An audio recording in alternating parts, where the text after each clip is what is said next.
I'm begging, begging you to put your loving hand out, darling. I'm begging, begging you to put your loving hand out, baby. I'm begging, begging you to put your loving hand out, darling. I'm begging, begging you to put your loving hand out, baby. I'm begging, begging you to put your loving hand out. Good morning, El Sausal. Estamos hoy iniciando este nuevo programa de Letras Degeneradas en nuestra librería El Barco de Papel. Les invito y las invito a que se suban en esta travesía porque hoy y todos los días va siempre a valer la pena. Hoy tengo una invitada muy especial. Lo primero que antes de pedirle que se presente, lo que le voy a pedir es que si hizo falta que viniera Madonna cantando para que nos diéramos cuenta que La Palma era la isla bonita. ¿Hizo falta? No, no hizo falta. La Palma siempre fue la isla bonita y cantada antes que Madonna dijera eso. Que yo no sé si se refería a La Palma, porque pasa como con María Dolores Pradera, que también cantaba una canción donde habla de la isla bonita. Y entonces, ya sabes, los palmeros, esa idea que se tienen de los palmeros que son muy chauvinistas, se incorporan las canciones, las cantantes. Pero bueno, La Palma siempre fue una isla especial y sí que fue bonita siempre. Sí, esto no se refería a La Palma, pero bueno, entre el barullo que cantaba Sí, Mecano, bueno. yo me cuelo dentro, ¿no? Sí. Vamos a ver, Elsa López. Esto como en aquel programa de cuando yo era pequeño, 1, 2, 3, responde otra vez. ¿Quién es Elsa López? ¿Qué es Elsa López? Por 25 pesetas, ¿quién es Elsa López? Poeta, filósofa, antropóloga, gestora cultural. ¿Quién es Elsa López? Elsa López es eso, una mezcla. Soy mestiza de origen incluso, porque yo nací en África, mi madre era cubana, mi padre de Granada, tengo abuelos cubanos, tengo abuelos de Francia, bisabuelos, es decir, mi sangre es una mezcla. De hecho, cuando me hacen el ADN, por razones personales me hice el ADN, encontraron que tengo raíces de muchísimos pueblos, de muchas etnias distintas. Es decir, ese mestizaje del que presumo, claro, y por el que doy además la voz para toda la gente mestiza, también culturalmente, eso se aprende. Es decir, hacer todo eso que yo hago es porque realmente me interesan todos los campos de la cultura. Yo soy feliz escribiendo un poema, pero también soy feliz entrevistando a gente para hacer un trabajo de antropología, ¿no? Para ver cómo se construye una sociedad, cómo vive. Yo qué sé, y viajar, por ejemplo, para mí viajar ha sido fundamental. Mi padre era un hombre viajero y eso hizo que yo desde muy niña viajara con mis padres de África a Europa, o sea, y además recorriendo muchos países, incluso sin tener conciencia de lo que hacía y enfadada muchas veces con mis padres porque me hacían viajar cuando yo quería quedarme con mi abuela en La Palma nadando en la playa. Pero eso conforma un carácter y conforma una manera de ser en el mundo de la cultura. Has tocado 2 puntos que para mí son importantes. A mí cuando me dicen que me defina, yo creo que a mi isla y a todas las islas las define el Atlántico, el puerto. Como decía Domingo Pérez Minic, porque el puerto es entrada y salida de viajeros. Y con los viajeros vienen ideas, nuevas maneras de ver la vida. Y has tocado un punto que me lleva a Pedro Guerra y aquella fantástica canción Contamíname. Mézclate conmigo. Mézclate conmigo. Esa es la clave, es la clave. Es decir, cuando a mí me preguntan, hablando socialmente, ¿qué pienso sobre otras culturas? No pienso nada objetivamente, simplemente soy de esas culturas. Es decir, haber vivido en África, haber conocido África de verdad, he conocido cómo eran los pamues en Río Muni, cómo se comportaban los bubis en la isla de Fernando Poo, donde yo nací. A mí me acunaron los bubis, A mí me cuidaron de niña, gente que venía del bosque Fan, y venían a casa a cuidarme.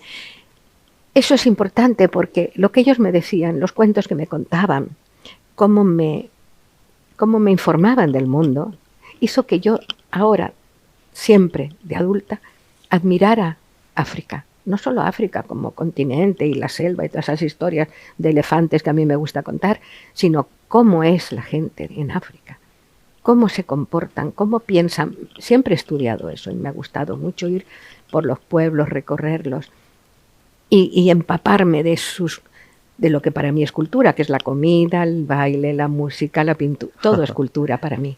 Y es importante ese origen.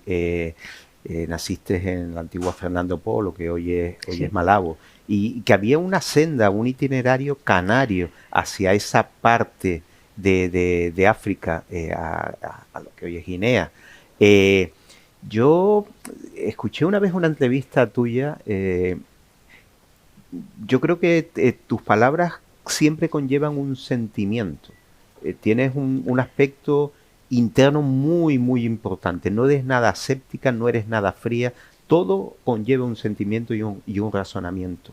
Y en la entrevista dijiste que naciste en Fernando Po, pero que tu madre con tu padre tiraron para allá estando ella embarazada de 4 meses y medio. Sí, sí. Con lo cual, yo creo que cuando te hicieron un reconocimiento en La Palma, dijiste, yo soy palmera, soy siempre. Palmera, sí, pero no solamente por esa razón, que es una razón, bueno, una persona que investiga la historia de La Palma y además escarba ahí en las hemerotecas, encontró esa noticia, es decir, cómo mi padre y mi madre se embarcan hacia África.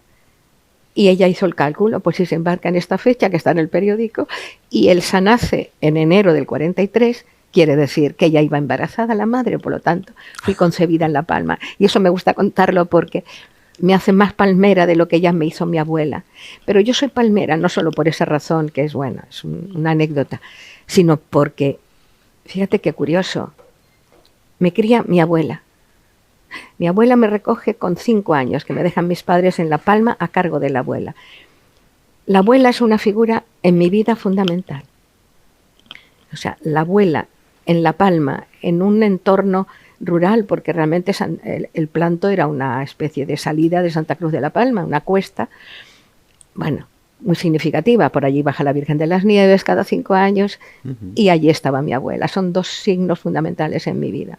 Entonces, haberme criado allí entre las plataneras, viendo cómo se regaba, descalza, llena de barro, corriendo con los niños, jugando, todo ese mundo está en mí.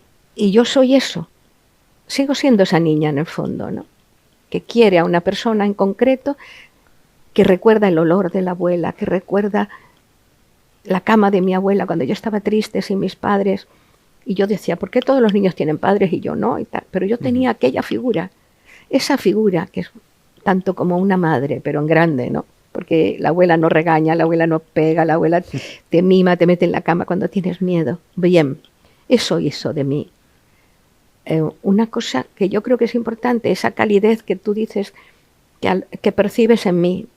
Yo la tengo. Aunque luego me ría mucho, aunque yo luego tenga un genio tremendo, cuando me enfado, yo sigo teniendo dentro esa niña. Recientemente, bueno, hace como 6 o 7 años, porque no, la novela la leí con posterioridad. Vi primero la película. Y yo, que parte de mi familia, bueno, se crió en el Yebala, en Ceuta, toda la zona de Tetuán, Larache. Cuando llega al cine Palmeras en la Nieve, que habla de lo que pasó, la llegada de Masías y esa revolución en el año 68, con aquella fantástica también canción que cierra la película, basada en la novela de Luz Gabás de Pablo Alborán, ¿no? Quizás ese séptimo arte nos trajo un poco de cuáles fueron los últimos días. Yo no he leído el libro ni vi la película. No quise, fundamentalmente. No por nada, sino porque hay dolores que no se pueden contar de esa manera, ¿no? Yo llevo 10 años escribiendo una novela sobre mi madre y sobre mi madre, mi padre y el entorno que yo viví hasta los 5 años, de lo que yo recuerdo, más luego yo seguí yendo los veranos hasta que me echaron de África. A mí me echaron porque el gobernador civil en un momento dado recibió la noticia de que yo había bailado con un negro en una fiesta. Entonces no se podía bailar con un negro ni salir con un negro, pero yo tenía en mi pandilla, eran todos blancos, menos un muchacho negro, que era amigo mío, que estudiaba medicina entonces en Cádiz.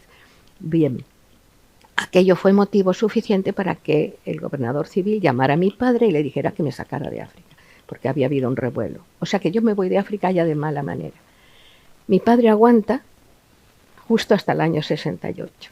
Bueno, no, el año 68 ya estamos en Madrid, mi madre con mi hermano y conmigo. Pero mi padre llega más tarde, porque mi padre no deja África cuando comienza el vandalismo de Macías. Hay que decirlo todo. Pero mi padre se mantiene en África porque él tiene un amor por África tan desmedido desde los años 39. Él llegó en el 39 a África, que no quiere dejar Guinea hasta que las circunstancias hace que vaya a Madrid y ya no regrese.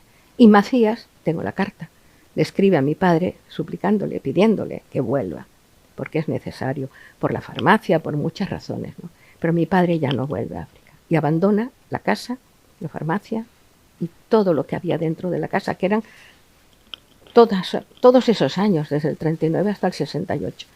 Ese es un dolor que yo llevo dentro. No quise volver nunca a Guinea, de hecho me invitaban y no iba hasta el año pasado, que fui con mi marido a África, llevada por una cosa cultural que se organizó. Y bueno, fui a Guinea. Pero no sé por qué volví, porque realmente ni existía la casa, ni existía nada, y todo seguía aquel me pareció que era aquel horror por el que Guinea española dejó de ser española para ser una Guinea ecuatorial independiente, pero que no cumplía con los sueños de mucha gente de África.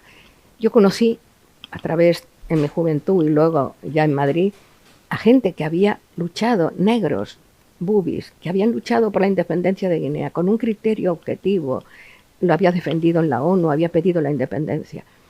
Pero aquello no salió bien, porque en las elecciones hubo una trapameja con las elecciones, como ocurría y ocurre en muchos casos, y el gobierno español quería que saliera Macías, no quería que saliera el candidato, digamos, nuestro, no solamente de España, sino el candidato de mucha gente que vivía en Guinea y de muchas etnias de Guinea que querían que ganara este hombre. Pero bueno, Macías fue una chapuza y ahí estuvo. Has hablado antes de algo importante que casi te define como parte de tu identidad, como tu esencia, y es las mujeres, el papel que jugaron las mujeres en tu infancia, casi como espejo. Y una vez te vi también, te leí, que también en una entrevista dijiste que te habían puesto un mote que yo creo que viendo luego toda tu trayectoria vital te define bien, la insumergible, que eras la mujer tapón, que bastaba que te echaran para abajo para salir para arriba. Y decías que ese ha sido una actitud tuya, no solamente en el mundo de la literatura y la cultura, sino en la vida. En la vida, yo he sido insumergible, sigo siendo insumergible. Es decir, cuando ahora me dicen, bueno, a tu edad, quédate en casa, no salgas, no viajes tanto, que te puedes caer por una escalera. Sí, claro que me puedo caer por una escalera. Y también me puede caer una viga en la cabeza caminando por una ciudad. Pero no quiero parar. No quiero, sigo sumergiéndome y volviendo a salir fuera, porque pienso que el día que de verdad me quede sumergida será para siempre. Entonces, a mí siempre me han puesto motes, pero mira, me llamaron machona de pequeña, porque era un macho. Yo solo quería jugar al fútbol, ponerme pantalones y estar con mi pandilla, que eran hombres, todos muchachos. Eso en La Palma. Luego me llamaron la corcho, por la misma razón, cuando era adolescente. Yo era la corcho. La corcho es que me empujaban para abajo y yo salía con la rabia para afuera otra vez. A mí no había quien me hundiera. Y luego ya me empezaron a llamar la insumergible mis compañeras de instituto. Y ya me quedé con insumergible, me gusta mucho. Y yo misma, en un poema me puse, se llamaba Mascarones de proa el poema, y hablaba de un barco, y yo decía, yo soy insumergible, como esos mascarones que van en los barcos y se hunden y luego salen de nuevo a flote. Luego tienes una trayectoria muy relacionada con la docencia en Madrid, estuviste dando clase incluso en un centro que casi era una nueva versión de la Escuela Libre de Enseñanza. Luego estuviste en Isabel la Católica, luego terminaste también en Suiza, ¿no? Estuviste también Sí, dando no, fue al clases. revés. Yo hice la carrera, estudié en Madrid el final del bachillerato, en un colegio que era heredero de la Institución Libre de Enseñanza. Eso me impregnó de muchísimas cosas de Giner de los Ríos, de su manera de enseñar, de su manera de pensar. Y luego ya, cuando saqué la oposición, entré en el Instituto Isabel la Católica. En el instituto, pero primero, además de alumna, fui profesora del Colegio Estudio, que era ese heredero. Y luego ya vine a La Palma, di clase en La Palma 2 años, me enamoré, tuve otro hijo, me volví a Madrid y ya entré en el Instituto Isabel la Católica. Ya mi cátedra pues ya estaba allí, ya seguí en el instituto. Y fueron unos años maravillosos. Tuviste también un tiempo presidiendo el Ateneo, llevando el tema de la literatura en Madrid, que casi luego coincide con un hito muy importante en tu labor y en cómo intentas proyectar el mundo, la cultura, la esencia pro futuro, que fue cuando creas Ediciones La Palma. Sí, bueno, creas, creo que fue en el año 89. Pero fue en el año 89, yo no me acuerdo, pero eso fue un disparate, porque eso fue, me habían dado el premio Ciudad de Melilla. Entonces me dieron el premio, editaron el libro en Málaga y el libro se agotó. Y entonces cuando yo fui a preguntar si no editaban más, me dijo la editorial, no, porque eran muchos ejemplares, ya se han repartido. Entonces yo iba a una imprenta en Madrid, que iba muchas veces porque iba por razones del Consejo de Investigación Científica, llevaba cosas a esa imprenta con algún amigo mío del Consejo. Y un día en esa imprenta le conté mi pena al impresor, que era un Antonio, mi niño. Y entonces le dije, fíjate tú, me pasa esto. Dice, pues ¿por qué no lo reeditas? Digo, ¿cómo que lo reedito? ¿Eso qué es? ¿Y cómo se reedita? Dice, pues lo editas, yo te busco un ISBN y tú le pones, haz una editorial y editas ese libro. Digo, ¿para un libro solo? Dice, no, luego sigues. Si te gusta ese, digo, sí. Yo acababa de dirigir una pequeña editorial india, Siddharmeta, que era una editorial donde había publicado 2 o 3 libros y me había picado un poco esa cosa del editor, esa sensación de que estás haciendo algo que merece la pena. Y entonces, bueno, dije, vale, pues venga, ¿qué nombre le ponemos a la editorial? Me dice Antonio, de Taravilla, se llamaba la impresora, la imprenta. Digo, hombre, Ediciones La Palma, no cabe otra. Y ahí edité mi primer libro. Entonces, me picó aquello, llegué a La Palma esas vacaciones, me encontré con un muchacho que escribía. Se enteraron de que yo, bueno, tengo unos cuentos, digo, déjamelos que los lea. Y entonces le edito a Nelio Rodríguez Concepción, le edito a Nicolás Melini y empiezo a editar a gente de mi entorno, que son gente joven que empieza a escribir. Bueno, y hasta hoy.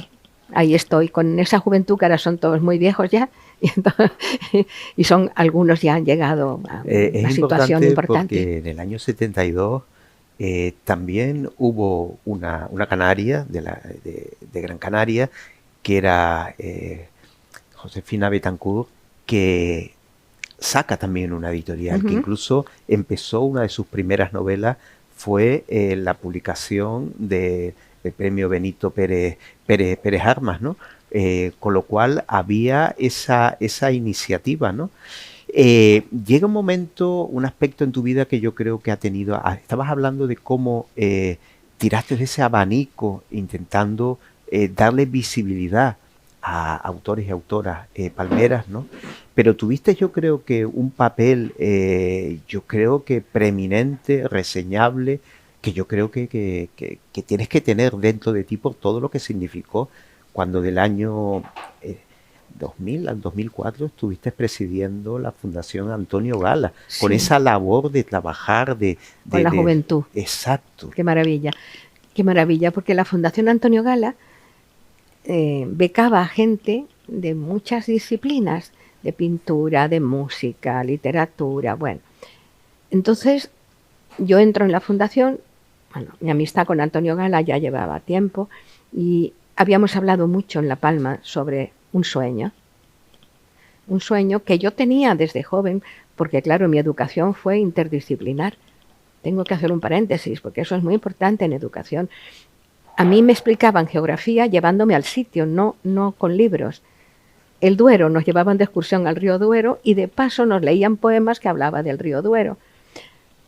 Es decir, teníamos la literatura, la geografía y la historia, porque de paso íbamos a ver el río, pero visitábamos las ciudades que bordeaban el Duero y nos contaban la historia. Yo estudié así. Y entonces, ¿qué pasa? Que yo le decía a Antonio, qué bonito sería educar a gente que pudiera intercambiar, que el músico hablara con el de literatura, que el de literatura pudiera asistir a cuando alguna de las personas que pintan estén pintando. Y ese sueño, Antonio lo tenía. Antonio quería hacer algo parecido en Córdoba. Y entonces llegó el momento que me dijo, ya tengo el dinero, ya tengo todo. Y entonces se nombró un consejo y buscaron una dirección. Y bueno, yo creo que Antonio ahí me dio para que fuera yo la directora, ¿no? Quería que yo, ese sueño que los dos habíamos hablado de él, se cumpliera. Y así fue durante un tiempo.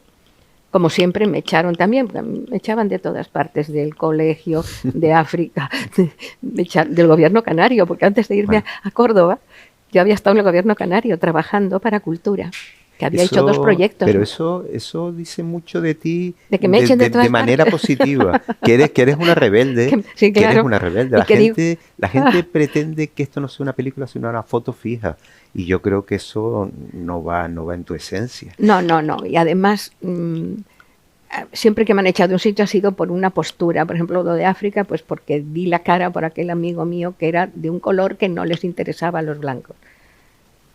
Cuando doy la cara en el gobierno canario para defender la educación, habían desaparecido 1.000 y pico millones de pesetas, y yo decía, pero bueno, ¿dónde están? Y voy y escribo 2 artículos sobre el tema, y el mismo consejero me dijo a la calle, no se puede morder la mano de quien te da de comer. Vamos, y me echaron. Y de la fundación me echaron también porque me peleé con Antonio, le monté una bronca porque no tenía razón para mí en una cosa. Él decía que sí, yo decía que no, y hubo una bronca y nos peleamos. Estuvimos peleados un año. Yo Antonio Gala, aparte de leer parte de su obra, me llegó mucho una entrevista que le hizo el Loco de la Colina. Bueno. Y ahí, con esa entrevista, en ese cara a cara, entendí mucho de lo que era Antonio y de lo que sentía Antonio. Después fuiste finalista en el año 91 y la historia del Corazón de los pájaros que contaste, tuviste entre las novelas finalistas del Planeta, sí. Y luego dijiste que estaba inspirada en que tú casi aprendiste a leer leyendo, viendo los pájaros de las cajetillas de fósforo que llegaban a Guinea. Qué bonito, porque entonces llegaban a África unas cajitas pequeñas de madera con unos pajaritos pintados y ponía el nombre del pájaro y la especie que era y 2 o 3 una cajita de fósforos así, y mi madre las guardaba, y entonces como había pajaritos en la portada me las leía, y me las repetía, pajarito tal, no sé cuánto, no sé qué. Y un día caminando, es que hay que contarlo, un día caminando por la calle con unos amigos de mis padres, iban detrás, yo iba leyendo, no sé cuánto, sé qué, en latín, no sé qué, el pájaro cómo se llamaba, y los amigos dijeron, qué barbaridad esa niña, qué memoria tiene, dice mi madre, no, eso no se lo he leído yo, ese pájaro no se lo he leído yo. Y entonces me hicieron leer esa, otra, y vieron que conocía las letras y las deletreaba perfectamente. Y esa fue una historia. Bueno, aparte de que mi madre me leía en alto, yo veía a mi madre leer y yo cogía los cuentos y los manoseaba, los leía de alguna manera, aunque era una niña pequeña. Y es fantástico recordar eso, porque yo creo que el amor a la lectura nace ahí. No solo mía, el amor a la lectura de muchos niños que leen en la cama por la noche con sus padres. Y eso es muy importante. Yo predico siempre la lectura Yo adoro los cuentos de los niños porque realmente es un mundo donde podemos los mayores entrar y disfrutarlos. No todos los cuentos, evidentemente, yo estoy en contra de muchos cuentos, pero creo que ese mundo de las imágenes, sobre todo las imágenes para los niños pequeños, esos cuentos con que se meten en la bañera los niños chiquititos, a mí me parece magistral. Creo que eso es algo que hay que anunciarlo, no denunciarlo, anunciarlo bien, porque el niño aprende a manejar un libro desde pequeño. Hay un par de temas que desde luego no me puedo permitir ni quiero que termine la entrevista sin hablar de ellos. Ese Premio Nacional de Poesía José Hierro, que recibes en el año, creo que fue en el año 2002. Me acuerdo. Y fue precisamente el año en que murió también el poeta. Una poesía denominada desarraigada, de la de su generación, y como el propio poeta te definía, ¿no? que hay la esencia de la vida en tus versos, pero sin querer huir de ella, que estás aferrada a esa esencia. ¿Cómo te sentiste cuando ganas ese premio y cuando José Hierro dice? Sí, bueno, él decía muchas cosas para animarme, y incluso algo que se me quedó muy grabado, que él decía siempre que yo hablaba como escribía, que no había diferencia entre mi forma de hablar, de decir las cosas, y mi forma de escribir.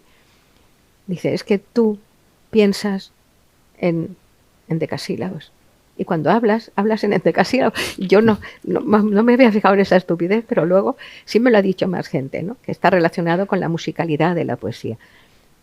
José Hierro fue fundamental en mi vida. Yo siempre digo que estuve enamorada de José Hierro, cuando el amor es esa sensación que tienes de admiración por una persona y de querer estar a su lado. Toda esa generación de los 50, muchos de ellos como Claudio Rodríguez, José Hierro, Carlos Sagún, Benito toda esta gente formaron parte de mi vida en una época muy importante. Yo iba con ellos a los recitales de viaje y sobre todo a comilonas y juergas, porque la poesía también era eso.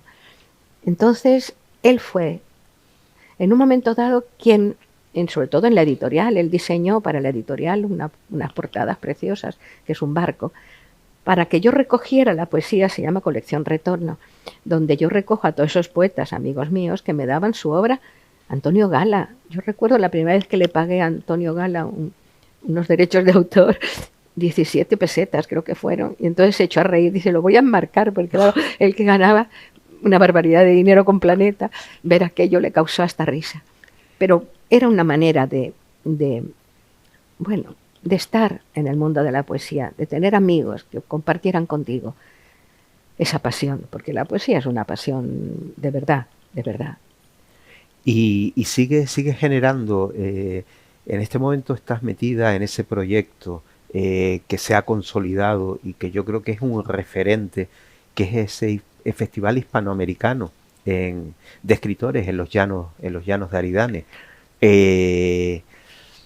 Estás, como digo yo... Participo en eso, sí, pero participo porque, lógicamente, eso lo decía Antonio Gala, dice, tú eres la embajadora. Cuando en Madrid me presentaba, decía, es la embajadora de La Palma, como si La Palma fuera un reino. Ella es su embajadora. Bueno, sigo siendo un poco embajadora. Cuando la gente llega a La Palma, escritores de otros países, bueno, pues me gusta conocerlos, vienen a casa. En mi casa he tenido a grandes escritores de América del Sur, antes de que se hiciera esta historia de este encuentro hispanoamericano, ¿no? Porque pues Sergio Ramírez, yo qué sé, tantos escritores que estuvieron allí en casa, que ya no, muchos de ellos ya han muerto, pero durante muchos años yo recibía en mi casa a toda esta gente. Cuando llegaban a La Palma, pues o venían ya porque me conocían, o a través de estos escritores que te hablo, ¿no? Tanto de Pepe Hierro como de Antonio Gala, muchos escritores recomendaban cuando fueran a La Palma que me visitaran. Entonces, así fue como los conocía, ¿no? Bueno, yo creo que la literatura en mi vida es mi vida, es más que literatura. Cuando yo en mi casa doy un café a alguien en la cocina, no lo doy porque esa persona escriba solo, sino porque es una persona que me atrae y me parece que es importante lo que comunica, lo que dice y lo que me transmite. Y además yo absorbo todo eso y me enriquezco, ¿no? Eso es importantísimo. Hay unas palabras y no nada mejor que acabar este instante que, como digo yo, los instantes intento que no sean efímeros, ¿no? Y que la gente diga, ¿y va a acabar esta entrevista? Pues no, no va a acabar esta entrevista porque el trabajo de Elsa va a seguir. Ella estuvo justo el año en que le dieron el Premio Canarias de Literatura en el 20 aniversario del Club de Lectura de la Biblioteca Municipal de Santa Cruz. Y dijo una frase que también la define en esa presencia, que la literatura le había servido para vivir, pero también la literatura le había servido de defensa para parar las cosas malas que tiene el mundo y que tiene la existencia. Elsa, yo desde luego te agradezco que hayas aceptado estar aquí, Canal 10 también, este espacio que es casi una meca por la gran labor que está haciendo Nauset y toda su gente, que es la librería El Barco de Papel. O sea, y todos estamos encantados de tenerte. Así que bueno, te vaya, como dicen los argentinos, bonito, que te vaya. Te vaya bonito, sí. Yo doy también las gracias por navegar en este barco, ¿no? Este barco que es barco y es papel, es mar y es libro, ¿no? Me parece que son dos cosas que presiden mi vida. Pues, ¿qué les digo? Hemos puesto el listón alto, no, altísimo. Mi agradecimiento de nuevo a Elsa y lo dicho, te seguimos leyendo. Gracias, muchas gracias a todos. I'm begging you to put your loving hand out, darling. I'm begging